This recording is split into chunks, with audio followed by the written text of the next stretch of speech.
textiles are being used in hospitals. In fact, they contain silver nanoparticles that are antibacterial, and these are being used currently in hospitals now. Today, we will focus on nanotechnology in health involving scaffold engineering and tissue regeneration using biomaterials. Usually, when I ask students what do they understand by the word biomaterials, the first thing that comes to their mind is a biomaterial comes from a plant resource. But a biomaterial is not only coming from a plant resource. A biomaterial can be any substance. It can be synthetic, natural, including metal, that has been engineered to interact with biological systems without having any adverse effect. Now, when I say scaffolds, because I'm talking of scaffold engineering and tissue regeneration, the question that I get usually is, what is a scaffold? A scaffold, like its name indicates, it's a support for growth. Now, you must have seen these scaffolds that are used for building. A nanoscaffold, for instance, is going to resemble to these two if you look at them with your eyes. But if you look at them under the microscope, they will have nanostructures. For example, this one will contain nanofibers. These 3D scaffolds, they contain pores on a nanoscale, and this one goes even further. It has got pores, and the walls are made up of fibers. Now, what do we do with that? Because I said that they are used as a support for growth. Now, these pictures show cells, human cells, growing on the nanoscaffolds. And it is interesting to see that these are the exact same human cells, but when you put them on different types of scaffold, this one on this scaffold, this one on this scaffold, they have different type of morphology, which means that there's a great number of things that you can do. Now, from where did this area came from? What is its origin? We have to go very far back in time. If you visit museums, for instance, you will see that human or animal bones, teeth, corals, shells, wood, several metals have been used to replace missing human bones and teeth. Now, in 1931, Mayan skulls, in fact, were discovered where teeth were replaced by shells, and X-ray photography showed that these shells, they fully integrated the tissue with formation of compact bone. Therefore, these were, we can say, that the first examples of biomaterials that were used for tissue regeneration as scaffolds. Now, if we move forward in time, we reach the Indian civilization.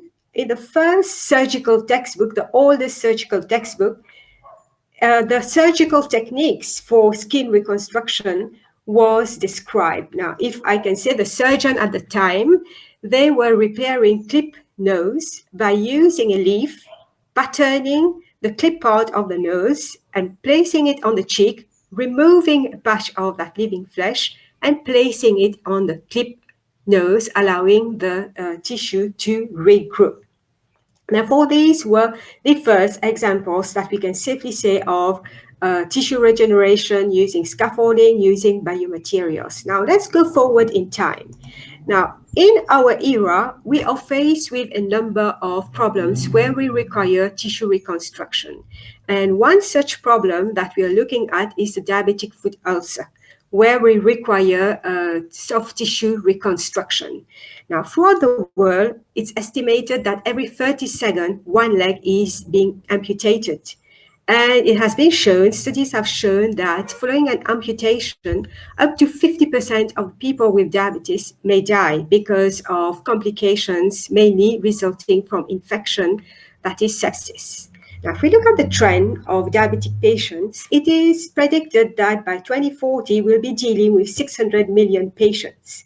And the number of diabetic foot ulcer is going to increase. And if we take Africa alone, by 2040, we'll be dealing with 12 million diabetic foot ulcer patients, which means that we need a new type of treatment. We need a new efficient treatment, but this treatment has to be affordable for developing countries. And nanoscaffold can give to us such type of solution. Now, what is the problem in wound healing?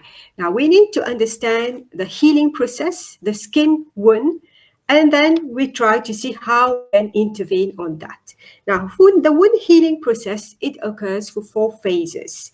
You've got the hemostatic phase, the inflammatory phase, which is very important. It is the phase where neutrophils, monocytes, they will degrade necrotic tissue, remove bacteria, remove debris. And this inflammatory phase has to move to the proliferative phase. Now, in the proliferative phase, you have a number of cells that will come into play. You've got the fibroblast cells, you've got the keratinocytes, the endothelial cells, as you can see here, responsible for angiogenesis. Together, they will move the inflammation to re-epithelialization to angiogenesis. And then the last phase is the remodeling phase, which takes more time. It is meant to make the tissue become like it was originally, that is, strengthening its mechanical properties and so on. Now, in chronic wounds, the problem is that they stay here. They stay in the inflammatory phase and they become plagued by infections. Therefore, we need to find a solution to move from inflammation to re-epithelialization to angiogenesis.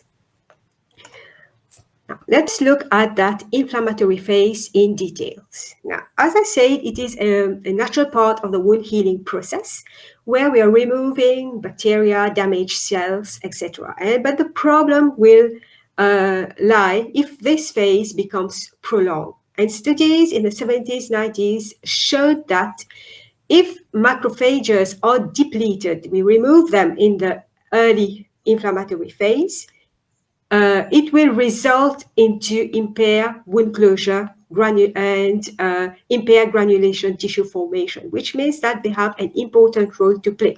And in the 70s and 1980s study, they also showed that macrophages, they produce growth factors, that is, we can say molecules, that will stimulate angiogenesis and fibroblastia. And therefore, you are here injury. There is a local inflammatory response at the injury. You have resident and recruited macrophages that come into play. They are in the M1 state, that is the activated pro-inflammatory state. They will do the job of cleaning pathogens, bacteria, removing damaged cells, and then they need to move to the M2 state, which is the reparative anti-inflammatory state. If this does not occur, the wound will remain as a chronic wound. Now, here you see in more details what I mean. That is, they are present in the tissue, they are in this state, they do all this. You are in the inflammation state. It has to move to M2. It will produce these factors, these chemicals, these molecules, so that fibroblasts can come in, keratinocytes can come in, angiogenesis can take place. Angiogenesis is the formation of new blood vessels, and you can have deposition of extracellular matrix so that more cells can grow. Now, what is happening during our diabetic wounds with the macrophages? The macrophages, they stay in the inflammatory phenotype and they produce an abundance of pro-inflammatory cytokines. And we have an increase in these enzymes, the matrix metalloproteinase, and they will degrade the extracellular matrix, which is essential for cells to grow. And they will prevent the fibroblast cells to proliferate and to produce collagen. Now, what will biomaterials and scaffold do in this case? How can they intervene in this case? First, the biomaterial and the scaffold itself should not have any foreign body response, because if the macrophage, they recognize the biomaterial in the scaffold as a foreign body, they will destroy the scaffold. That is, they will try to eliminate the scaffold. Therefore, this is one requirement.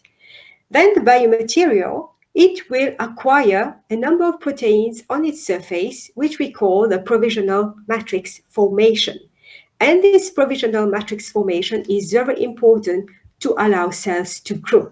And the scaffold should have properties. I will talk about the properties later on. they should have their chemical and physical properties that can control macrophage response and encourage growth of fibroblast cells and other cells. Therefore, this is essentially what we need to do with our biomaterials and scaffolds. Therefore, for diabetic wounds, we try to do two things. First, we try to mimic this extracellular matrix. The extracellular matrix, what is its role? It provides support to cells, it provides attachment sites to cells, and it is a reservoir for signaling factors, that is, molecules that regulate cell migration, proliferation, and angiogenesis. And then we need to control macrophages. Therefore, we intervene on these things. We need macrophages to go from M1 to M2, and we need them to do, they can either do active repair or they can do passive repair. Now, this is what the extracellular matrix is going to look like. It contains a number of molecules, of chains. We call them polymers. For example, elastin, which are produced by fibroblasts, they provide elasticity to the tissue. Collagens, they will support cells. Hyaluronic acid, it has a high water absorption capacity. Therefore, it gives to the tissue ability to resist compression. Fibronectin is another important material present in the ECM. It connects the cells to the collagen, which is found here. Laminin assists in cell adhesion. Then the whole family of proteoglycans, their main role is to attract water, to trap and store growth factors to make it available to cells. Therefore, a scaffold has to be able to mimic this biomilieu. And this is quite challenging and very interesting also to study. Now, scaffold, therefore, they offer proper microenvironmental cues to promote healing, and this is highly needed for chronic wounds. For example, nanofiber scaffolds. Remember, I showed to you the scaffold containing nanofibers.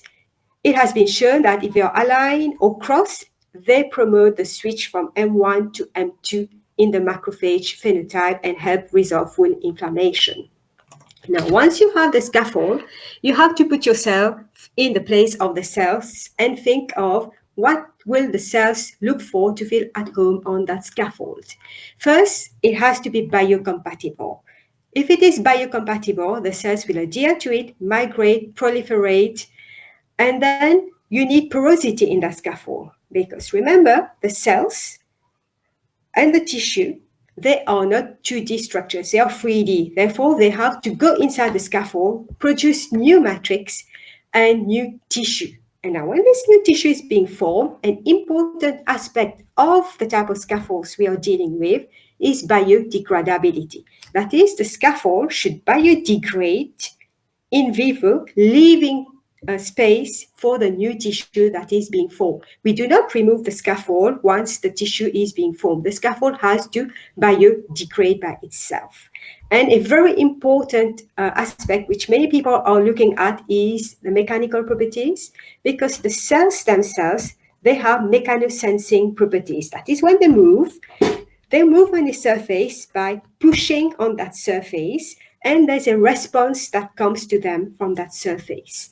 And the response, we call this mechanosensing, is going to determine whether the cell is going to like the scaffold or not, whether it's going to migrate, proliferate, etc. Then there is the architecture. The size of the pore is very important because the cell has to be able to go inside the scaffold. And the surface properties, because if you have a hydrophobic surface, the cells are not going to like this type of surface. They will prefer a hydrophilic surface. And more sophisticated scaffolds, they've got recognition sites. That is, they've got particular groups on their surface, particular chemical groups, for example, an acid group, an alcohol group, that the cells can recognize and respond to it. However, to be able to make this type of scaffold, we are faced with three types of challenges. The first two types are the scientific and engineering challenges that we face, because we need to find the correct material and design it properly. we need to match the properties of the scaffold with the biological efficacy. And we can also add secondary materials to target infections. For example, we have added to the scaffolds curcumin molecule, which is well known, and they show very good efficacy in the scaffold. And also we need to be able to test these scaffolds with interesting in vitro models, because in vivo scaffolds, they do not see only one type of cells. They see different, a multitude, in fact, of cells, enzymes, etc. Therefore, we should be able to have more interesting in vitro models by culturing different types of cells together. Then we need in vivo testing models which can best mimic the human conditions. And then only we will be able to move to humans.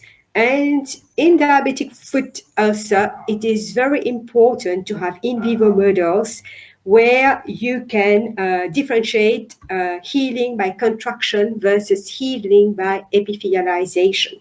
Later on, I will show you how we can do that. Then the third type of challenge is the translational challenge for scaffolds. That is, before you will be able to use it on humans, you have to get approval, that is a regulatory burden, the logistics which is involved, and the cost. For example, some scaffolds exist on the market where they already have cells in it, and to be able to transport this to patients, it becomes difficult. Therefore, once you know all your objectives, now how do you address this biological complexity with simple chemistry? And you need cells to self-organize on biomaterials. And therefore, you hear the chemistry, you make the polymers, you use biomaterials, and you end up with the scaffold. Now, I'm going to take you for the steps from scaffold engineering to clinical testing using real examples. Therefore, first, you choose your biomaterials. You have to look at the availability, costs. Remember my definition of biomaterials. Second, you have to look at the scaffold fabrication engineering. What type of technique are you going to use? Are you going to use electrospinning techniques? Are you going to make hydrogels? Are you going to make self-healing hydrogels? What type of scaffold do you want? And then what type of physical-chemical characterization are important? I have listed those that I think are the most important one. That is the mechanical testing, the hydrophilicity, hydrophobicity, that is surface properties, porosity, fiber diameter if you're using nanofibers, and the degradation rate. And then only you can move to biotesting. And the biotesting, you have in vitro testing, the in vivo testing, and the human testing. That is, you can start with case studies. Now let us look at the biomaterials. That is the first step. These are some examples of biomaterials that we've been using from marine resources, and there are others. That is, we've got brown seaweeds, red seaweeds from the sea, and these materials, they are fairly inexpensive to generate. And then from the land resources, you have other biomaterials that could be used. And again, these materials are not very expensive to extract and generate. Therefore, you have your biomaterials. Now you move to the scaffold fabrication. Therefore, you choose which type of scaffold will be most appropriate for whatever you want to do. In our case, we can use, for diabetic foot ulcer, remember, we can use nanofiber scaffold, hydrogels, or cryogels. Hydrogels are used when you have deep wounds because we can inject them in the wounds. And the latest generation of hydrogels that we are working with, they are called self-healing hydrogels. You have an example here in the lab. We have colored the hydrogel so that you can see the difference. This is the one hydrogel that we have been testing, which is showing very good promise. And we have cut it. And then when we bring it together, they self-heal. And you can see, we try to bend it. The hydrogel, it keeps its bonds. That is, self-healing means formation of new bonds when all bonds are broken within the material. And why is it important? It is important because the diabetic foot ulcer is in the foot, and this is an area where you have load which is applied, because when the diabetic patient is going to stand, there's going to be a load on the scaffold. Therefore, you have the biomaterials, you have the scaffold. Next, you need to do the physicochemical characterization and in vitro studies. Now, one thing you need to bear in mind is that the in vitro studies that we do is inflammation, proliferative phase, and we look at the angiogenesis. They are influenced by the biomaterials and the scaffolds that are being used. Now, what are the most important physical chemical properties and what do they look like? We have surface properties, which are here. This is a droplet of water that you can see. If the surface is hydrophilic, we measure the contact angle of the water droplet with the surface. If it is hydrophobic, you will get something like that. You will see that the contact angle is going to increase. Now, the mechanical properties, we can do two types of mechanical properties, the stretching or the compression test. For hydrogels, they are gels. We mostly do the compression test. And for nanofiber scaffold, the flat one, we do the stretching test. It is very important to match the mechanical properties of the scaffolds with that of the tissue that you're studying. For our case, it is a skin tissue and the cell's mechanosensing behavior, because it has been shown that cell stretching improves healing. That is, the more elongated the cells are going to be, the more improved is going to be the healing rate. Then the degradation rate. This is an example of a degradation rate that we follow over time. You will see that the scaffold will degrade. This one goes up till 25 days.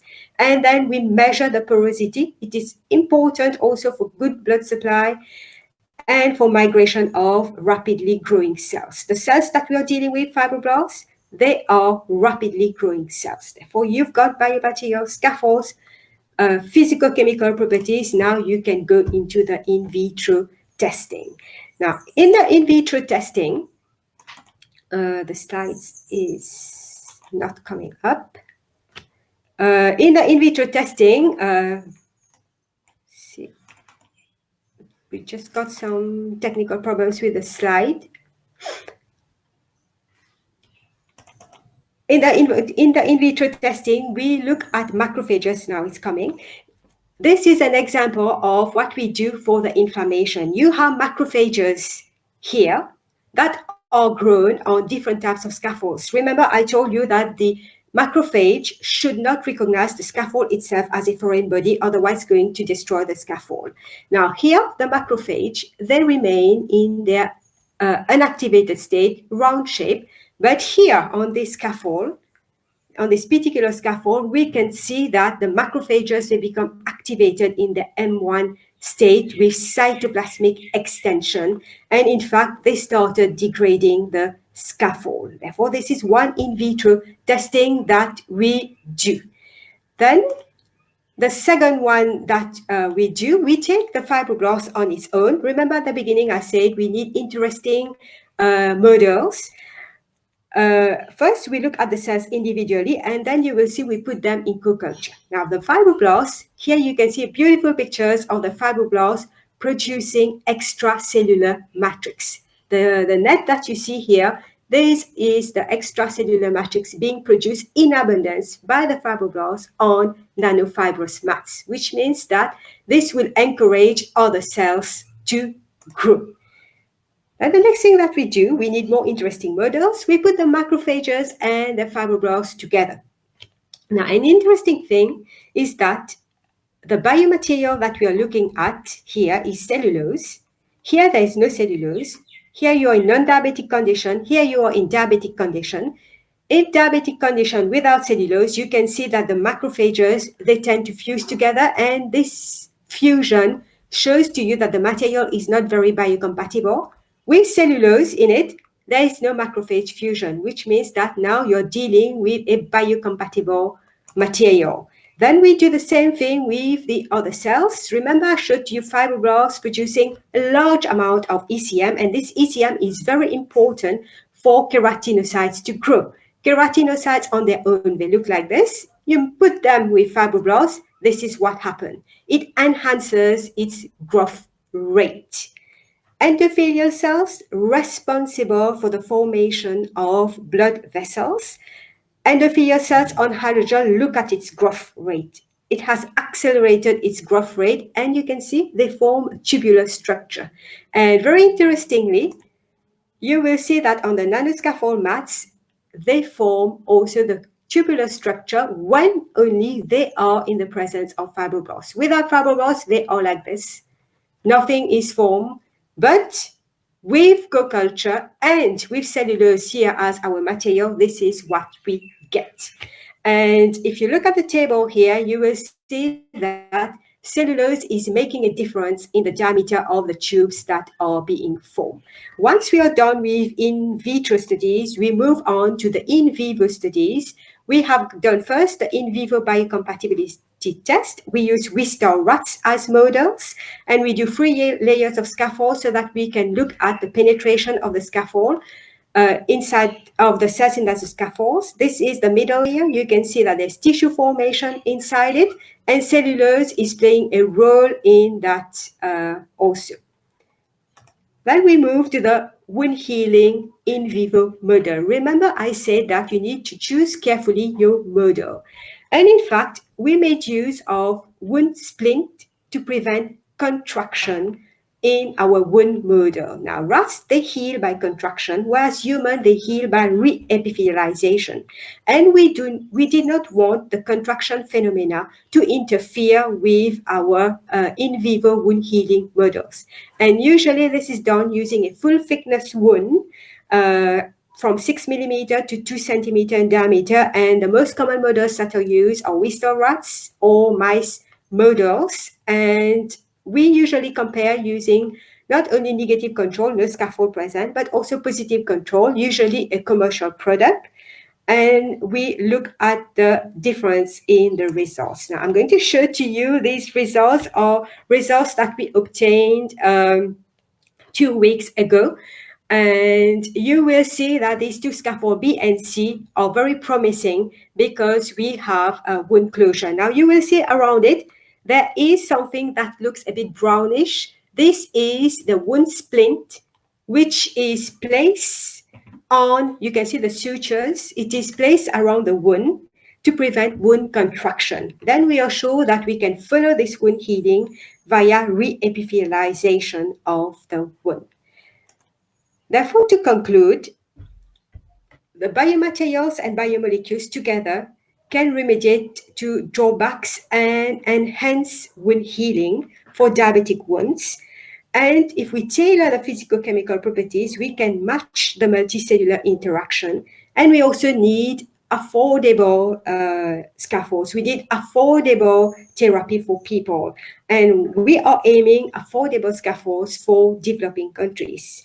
And by the end of the year, we will most probably be testing on case studies on humans. With this, I would like to thank Professor Eleanor Fish for her invitation and her team for this. I think this is a fantastic knowledge platform for people to share whatever they do and for people to discuss. And this is our group. This is where we are found in case you don't know where Mauritius is.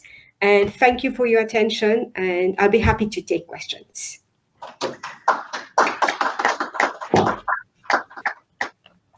Thank you. That was an amazing talk and very exciting potential here. Thank you.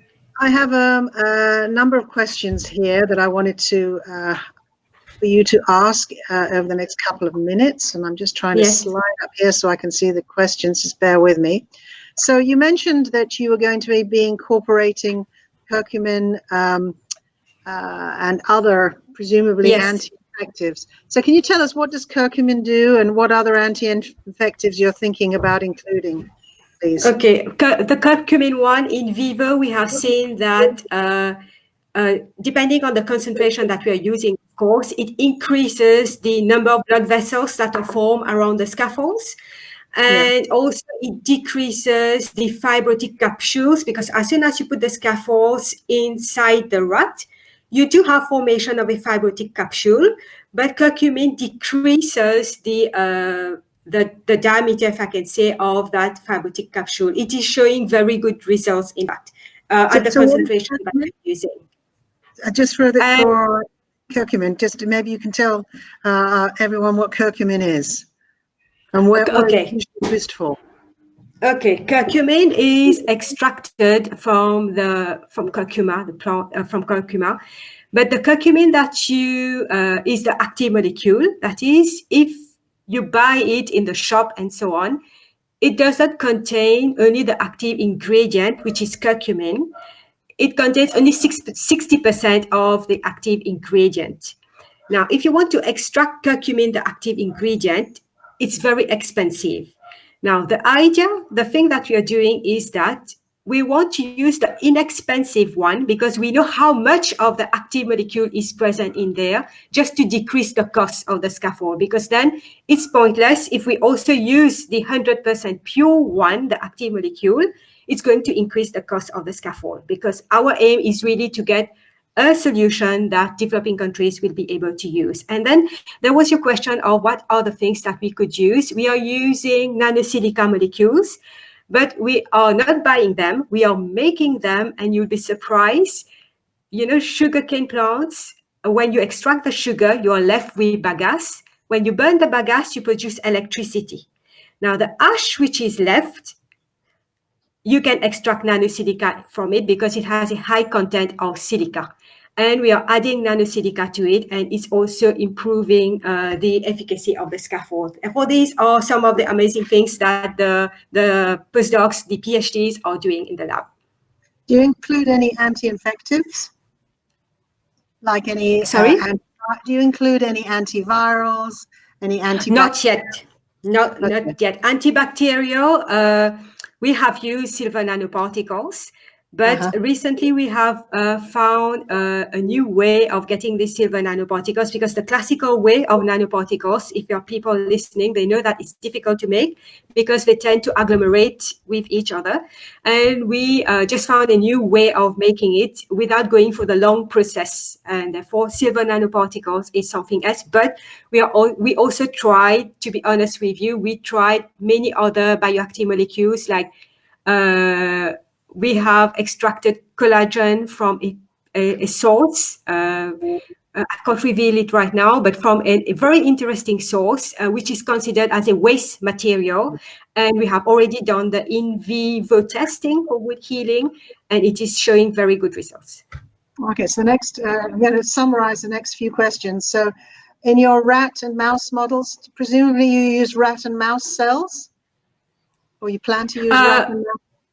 For the in vitro, we use human cells, and we also use rat cells for the in vitro.